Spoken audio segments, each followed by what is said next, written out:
Welcome to my new podcast studio. Let me tell you a bit about the idea behind The Next Journey. Welcome to The Next Journey, the adventure travel podcast with me, Andrew St. Pierre White. I'm a prisoner of this hill. And I know that a lot of you who watch the show really enjoy my stories. I have a lot of stories. I've been overlanding for over 40 years. All right.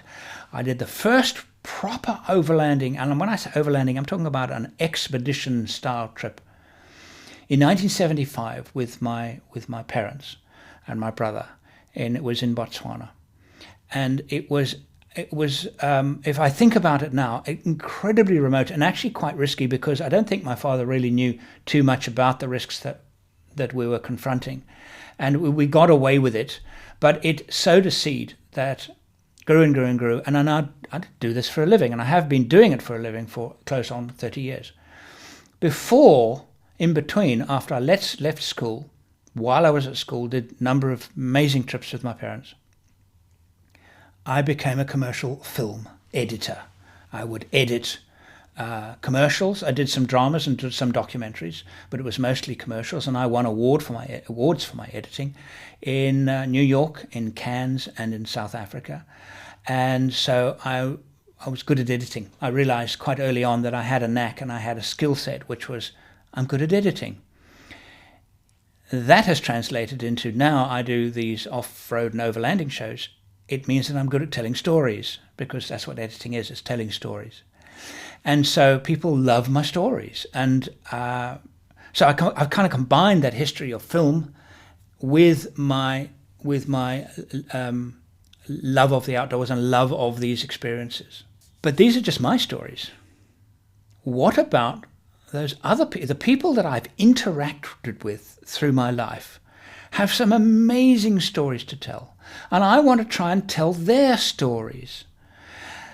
The Next Journey is about adventure travel and everything that could possibly be associated with adventure travel, whether it be on sailing boats, four-wheel drives, yacht, piano with wheels, doesn't matter.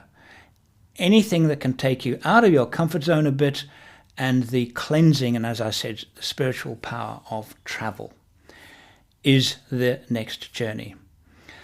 The first episode, which will be live next week, is a chap by the name of Rob Barton, and I think this is typical of the kind of show that I'm going to be producing here. Rob Barton is the first man alive to have rowed a boat unsupported from mainland Australia to mainland Africa.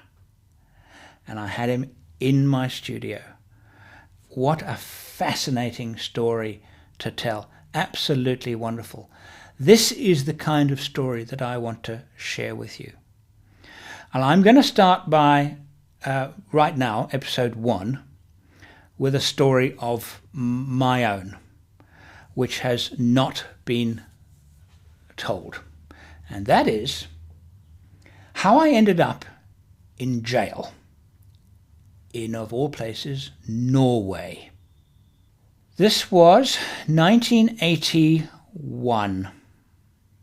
A lot of you that know my show know that I wear a Rolex Submariner watch. And I bought this also in 1981. I was 21 years old. And the reason why I mention the watch will be apparent soon.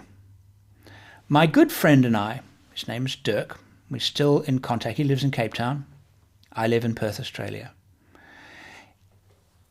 We decided to go and do a trip overseas, and we were going to go and do it on the cheap, because really I was an editor at the time. I think I was an assistant editor at the time, 21 years old. I might have just been a junior editor at the time. And we headed off. The first time I had ever been overseas without my parents, and we got on a 707 and we flew to Amsterdam, got off the plane. We had backpacks. We were doing a kind of a backpack, cheap $1 a day type trip. And we ended up at Amsterdam at what they call the aliens office. Now, this was where you went when you could find no accommodation anywhere. We arrived, and I remember it was quite late in the evening, and stood around in the alien's office to try and get some cheap hotels, and there was nothing available. There was absolutely nothing available. And we were literally thrown out at 8 o'clock in the evening. We were thrown out. Sorry, we can't help you. And I said to Dirk, we're still going to be alive tomorrow morning. We just need to be smart. We're on the streets of Amsterdam, a city that we don't know. Let's go to a place where it's well lit. In other words, not a dark alleyway. We will go to a place where there are lots of people. And maybe even if we lean up against a bus shelter or something like that, we can catch a couple of hours sleep. No sooner had we decided to do this and were thrown out on the street, 2 girls came up to us, and they were probably German or Austrian, not sure at the time, and don't remember that clearly, but they didn't speak good English. They spoke a very broken English. And they said, we have nowhere to go, we're scared. And we said, well, we're the same. We're exactly the same. We've got absolutely nowhere to go. So maybe being in a bigger group would be safe for all of us. And of course, let's tag along, and we got talking, limited conversation. And then this man walked up to us, plain clothes, ordinary clothes, and he said, what are you doing? And I kind of stood up and said, we're tourists. We arrived at the airport today, and we have nowhere to stay. We've been told by the aliens office that there are no hotels. He said, right, do you need a place to stay? I immediately got a little bit suspicious. I said, who are you? He said, you cannot stay here. You cannot stay here because the drug squads will be coming quite soon, and they will search you and make your life miserable. You don't want that to happen. I said, please tell me who you are. He said, I'm a member of the drug squad. And in 2 hours' time, I'm going to be here. So you need to sort something out. And I said, well, we don't have anywhere to stay. And he said, I have a boat on the canal. You can doss down in the bottom of the boat. And I was comfortable with this. I wasn't suspicious of what he was saying. We walked for 20 minutes, and he said, that's the boat. It was a ramshackled wooden boat. He jumped on the boat. He grabbed one of the girls and helped her on. Next girl helped her on. Dirk and I, he wasn't going to help us on. Wouldn't need it, but anyway, we jumped on, and he said, right, the girls, you're going to sleep there. And it was a wooden bench. That's all it was a wooden bench. He said to the girls, do you have any sleeping bag, pillow? No. They had nothing. Turned to us, do you have anything? We have a sleeping bag. And he said, how many sleeping bags? We had one each. He said, fine, give me one. And he gave it to the girls. And he said, you girls, you're going to stay there. You're going to sleep there. You're going to use the sleeping bag. You two, you're going to come down. And we went down to the bowels of the boat. I suppose this was about a 40-foot wooden pleasure boat. Nothing fancy, very, very basic. And I remember him saying, and you boys, you stay there. Which was fine for us, and we had an uncomfortable night, but at least we felt safe. Early in the morning, first light, I get up. Now I noticed that one of the girls was terribly, terribly clumsy. She kept tripping over things and falling over things. So Dirk, who's 6'4", jumps onto the canal, and I toss him a bag, grab the girls' bags, lean them up him. He's pulling the bags. I then jump up onto the quayside, and I swing around, and the first girl, I grabbed her by the hand and helped her up, and the second girl, I thought to myself, you need to hold on tight. The little voice, whatever it was, said to me, you need to brace yourself. And I remember grabbing a pillar, and she grabbed my hand, and I said, no. And I grabbed her wrist, and she grabbed my wrist, and guess what? She fell. She slipped and fell. And because I had such a good grip on her, I hoisted her up. Okay, so that was that. We then had a fairly uneventful trip. We then took a train. What we would do is we'd go to a B&B and then stuff ourselves with breakfast, not eat anything during the day, and we had Tupperware containers with something, and I think it was called Nutrigen or Nutrifix or it was basically a food protein supplement, because we knew that we were going to be hungry because we weren't going to be able to afford to buy much food. So we had this. Reason why I'm telling you that, again, will become apparent. And we would try and eat a full breakfast, have a Nutrigen drink in the at lunchtime, and then have a simple meal in the evening. And of course, we needed to keep money for beer. The plan actually worked quite well because we weren't staying in that many hotels. We would stay, for example, B&B, stuff ourselves with food, night train so we could sleep on the train, then a day or two in the city, then a B&B, and then another night train, etc., etc. And we actually took a ferry, again, night ferry, to Oslo. And if I remember correctly, it left from Hamburg and it went to Oslo, if I remember. And I remember once we had, I think it was Hamburg, we had drunk quite a lot. Oh, right, yes, now I remember now. Okay, this is a very important part of the story. There was a train station. We were waiting for the train. We had had no sleep. We had laid out in the corner of the railway station, laid out our sleeping bags and fallen asleep. I woke up with a bump. And I looked up. Dirk was asleep, but his backpack was gone. Mine was still there. So I kicked him awake, stood up, saw a man putting Dirk's rucksack on his back, walking, and I just sprinted. I didn't think. I just sprinted. I was in full flight, and as I passed him, I grabbed the bag as I passed him, and which threw him onto the ground. My weight and momentum threw him onto the ground. He then stood up, and I stood up, and I said, "Thief." But this was in Germany. Who would understand that? Well, actually, quite a few people did. Dirk then ran up to me, leaving my bags and our sleeping bags unattended. The people around started shouting, "Polizei, Polizei, Polizei." The guy then ran off. I then immediately thought, well, is my bag still there? And we hurried back, and there was a man standing over it. And he said in very broken English, "I look after your stuff." So he had seen what was going on and came to look after our belongings. And this was we were so deflated by this, and we thought, we were so tired, we hadn't slept properly, and we were hungry. So we walked out of this railway station, and we found a park, and there was some lovely trees, and we thought, we could catch a couple of hours shut-eye in the park, and we could just rejuvenate ourselves with a bit of sleep. The next thing, a guy comes up to us and says, "Can you help? Can you help?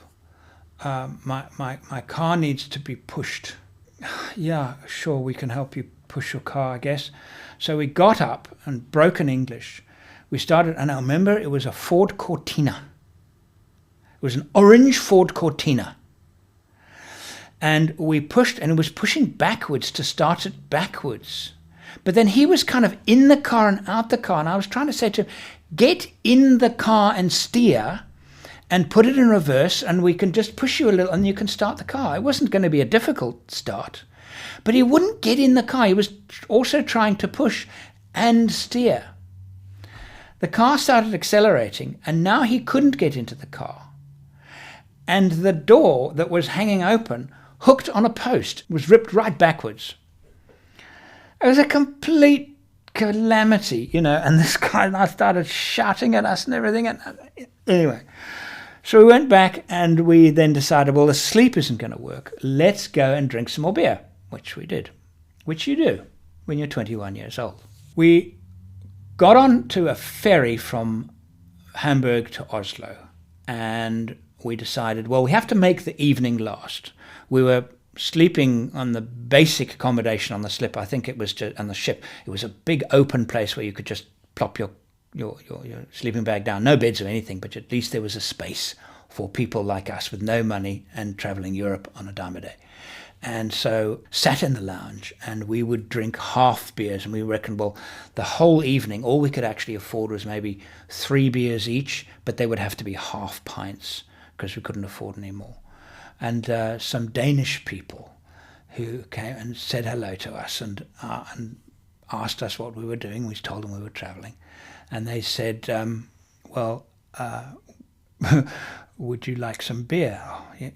Oh, yes, please. Because they could see by the way we were dressed that we had no money, and bought us beer. And they actually bought us 2 beers that night.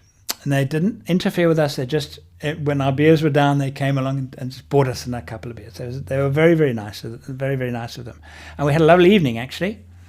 And we ended up, and we slept on the boat and ended up in the morning in Oslo, where we looked around a little bit. Lovely. I remember we had actually our best of all of the accommodations on our entire trip was in Oslo. We had a B&B in Oslo, and we just walked around the city, real touristy things. And then we got on a train and our destination was Bergen. What magnificent scenery. This was in May. I think the first snows had fallen. Well, I think they were the first snows. It was certainly early snows. Everything was a white wonderland, but it was really warm, and we were in T-shirts. And when the train stopped at various stations, they would have like 20-minute stops, 10-minute stops. And we would get off the train and just walk around the station in T-shirts in the snow. It was brilliant. And we also had a B&B in Bergen, and Bergen was wonderful. Definitely the highlight of the trip. Now, after a day or two in Bergen, we decided that we wanted to go to the UK. And we had actually planned to go to the UK, but we hadn't planned on how we were going to get there. And one of the ideas was that we should go down to the docks and find out if there was a freighter going to the UK, and we could work our package as a deckhand or something. Thinking about it now, yes, that was very naive, but in those days it was actually possible. But our inquiries obviously raised the suspicions of some of the people in Bergen. And that's where the trouble started. Because somebody at the docks then said to us, I'll tell you what, the way to do this is to go to the aliens office in Bergen and ask them about it. And he then escorted us to this place, and we started asking questions. And it's easy for me now to look at the passage of events and understand what went on. At the time, however, that was not the case. I was interviewed in a separate room from Dirk. We were not interviewed together, which, of course, should have been a red flag, but wasn't. Why do you want to catch a ship? To save money. Do you not have any money to get to England? No, I lied. During the process of being interviewed in Bergen, we found out later, didn't know at the time, but found out later, that our bags had been searched. And they had no doubt found the cash and the traveller's checks that I was travelling with, that I had secreted in a book. So they knew that when we said, no, we didn't have money, that we were lying. This again, obviously, raised red flags. They searched through our bags, both of our bags, quite a lot, and said, no, you cannot take a boat. In fact, you have to fly out tomorrow, and we will escort you so we can watch you and see you buy your air ticket. And they absolutely insisted. And we realized at the time that, okay, they weren't happy. These were officials, border control officials, and they were not happy. And we thought, well, we will spend the money on an airfare and fly into Newcastle, which is in the northern part of England. Then they said to us, since you have no money, we will give you accommodation in our jail cell, which we accepted. Because at this time, we didn't know that they knew that we had money. We were still trying to get a free passage. So we accepted it because we told them we had no money. We couldn't exactly say, no, we do have money after all, and we can find a hotel. The jail was very, very well lit. I remember in the cell, it was just Dirk and I in the cell. It was a heated floor. The floor was actually hot to the touch. Hot, not warm, hot to the touch. There were 2 enormous fluorescent tube lights left on all night above our heads. So it was incredibly bright and incredibly hot in there. No bedding of any kind, but they did give us our bags with our sleeping bags. So we rolled the sleeping bags out, we lay on top of them to hopefully that they would insulate our bodies from the hot floor. And in the cell next door, there was an insane person. He was screaming. This man was screaming the whole night. So we had an absolutely miserable night. And the following morning, so we've now got our air tickets. They've kept us in jail all night. They then said to us, okay, you can go. They had no reason to hold us. And what Dirk and I did, and again this was probably incredibly suspicious, was that we decided that because we didn't have any money, how do you buy gifts for your family and friends if you don't have any money? Well, you go into, in those days, this was something that worked, banks, and you ask them if they have any money boxes. Banks used to give free money boxes for kids, and of course would have the name of the bank on it. So it would be a souvenir of the country, something a little bit unusual. So we went from bank to bank to bank. And I remember once that morning, because I remember it was our flight was in the middle of the day. So we spent the morning going to banks, one bank after the other. And I said to Dirk, I think we are being followed. And so we kind of looked and we could see what we thought was suspicious. And we tried to outrun them. We had no idea of the severity of the situation we were in. No clue. Absolutely no clue at all. We were just naive teenagers. There was another thing that obviously sparked interest and made us targets. We were teenagers, not very well dressed, but I was wearing a Rolex Oyster Submariner date watch, which at the time was very new. How can I think about that? Where did I get the money from to buy a Rolex? So we then eventually got onto the plane and flew into Newcastle Airport. And we were met, do you have anything to declare? I was asked and Dirk was asked. I said no. Dirk said no. I remember them saying, are you sure you are telling me that you have nothing of, and can't remember exactly what he said, but got me to repeat the fact that I had nothing to declare. They pulled us aside and started dismantling our bags. They pulled out the container of Nutrigen, or whatever it was called, and said, what is this? Because it wasn't in its packaging, it had been decanted into a Tupperware. I explained that it was a protein shake. I remember him stirring it with his pen. I was a very light smoker at the time, and I had a cigarette box, and it had some pebbles in it and a rusty nail. And the reason for the pebbles and the rusty nail is that I had collected them in Oslo and Amsterdam. My girlfriend at the time said, just bring me something, and she bring me some pebbles, and she was kind of quite bohemian type, and she just wanted, and I found a nail and I found a few of these things. They asked, what are those? I said, they're stones from Amsterdam. Why? Well, because my girlfriend asked me to pick them up. He must have looked at me as if I'd come from another planet. That's not what you do. Well, that's what I did. He then found a diary. Now, at the time, I kept a diary. Daily events. When something interesting was happening, I would keep a daily diary. And I wrote, again, looking back at it now, it's a bit ridiculous what I wrote, but I wrote the following words. Collected the stuff from Dirk's place and then left work early. He said, what's the stuff? Now, it was a very small diary. I couldn't spare space to write the word Nutrigen. So I wrote stuff. Or, like now, I can't remember exactly what it was called. It was Nutri something. So I wrote the word stuff, and they kept on coming back again and again. What is this stuff? And I kept on saying, it's that stuff. It's Nutrigen that Dirk had organized, and I had to collect it or something. I don't remember the details now, but that was the truth. They did not give me a full cavity search, but they did do a cavity search on Dirk. They, for example, told us, they took the camera and they said, does the camera work? And I said, yes, it does. It does work.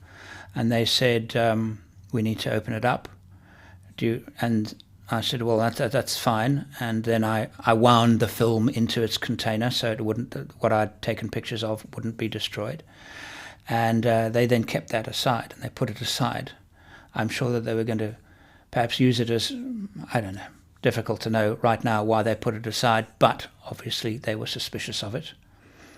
I then had to open the camera and prove that it worked. Obviously it did. Our backpacks were dismantled. The tubes, all the tubes, even the tubing was dismantled.